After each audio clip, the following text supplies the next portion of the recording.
here with Mike from Pride Fighting Academy. Mike, how you doing? I'm well, and you? Thanks for joining us on the show. It's a pleasure, thanks for having me. So for those that don't know, just give us a bit of your background in combat sports, MMA, and how that journey got to where it is today. Like, you know, my brother and myself have been doing martial arts since we were young, so about 7, 8 years old. And then we've just kind of evolved, jumping from coach to coach as we got older. We met a couple of guys from overseas and we started grappling and started doing jiu-jitsu, and we linked into MMA. And in 2001, 2002, we decided to open a gym called Pride Fighting Academy, and it's been history ever since. And in terms of your actual fight background, anything that's happened in there? Well, from back in the day, we did a lot of full contact kickboxing and karate and Muay Thai. Had a whole bunch of professional kickboxing and Muay Thai fights. Lucky enough to be undefeated in those. Most of my fights were won by knockout, which was good, a lot of fun. Had about 4 or 5 MMA fights back then, unsanctioned, just professional, whatever we could get.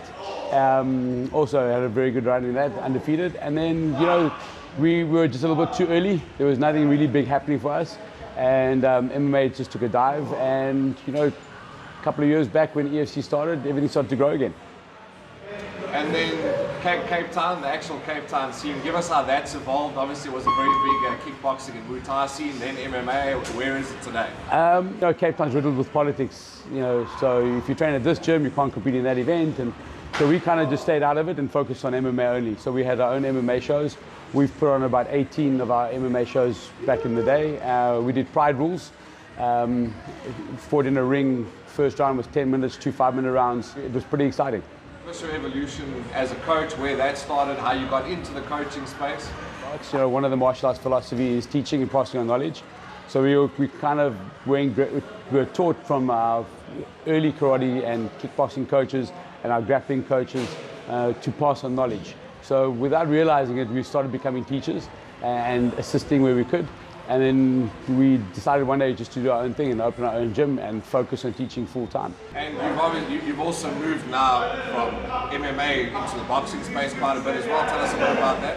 Well, boxing is a big part of my gym. We've always done boxing classes, and they're one of the most popular. And I've got Nick Bradley, who's a WBF Africa All Africa champ. He won the belt last year. And we've been boxing professionally now with him and Sterling Shaw for the last 3 years. It's just, we're battling to get them fights. So, you know, now that Nick's got the belt and Sterling's 4-0 undefeated, you know, we're looking at getting a couple of big fights this year. But boxing, like I said, it's a big part of the gym, it's a big focus, and it's something we're going to carry on going with. And you're also looking at it from a promotion point of view. Give us a bit of background on that.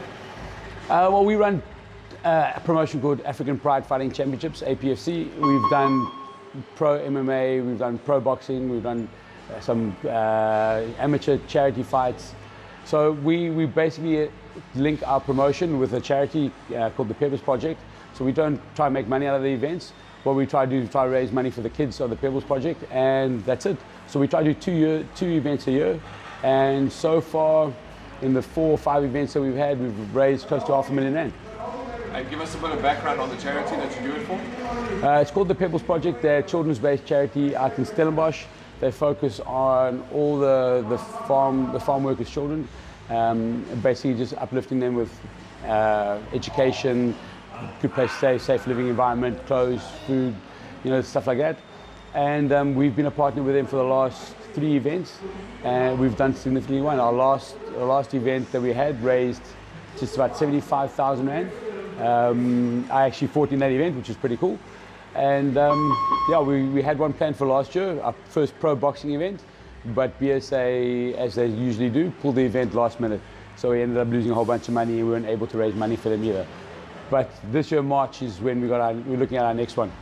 And if guys want more information on that event, where can they get that from? They can go to the APFC Facebook page, African Pride Fighting Championships, or they can just pick us up on Facebook, myself, Michael Manamini, or my wife, who's my partner in it, Jessica Manamini. Yeah, we can give you the details and you can pass it on.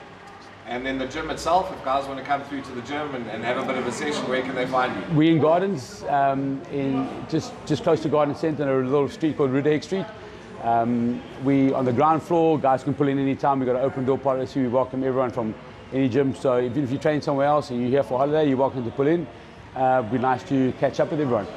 Cool, thanks Mike, thanks for joining us. Pleasure, bro. Thanks for having us.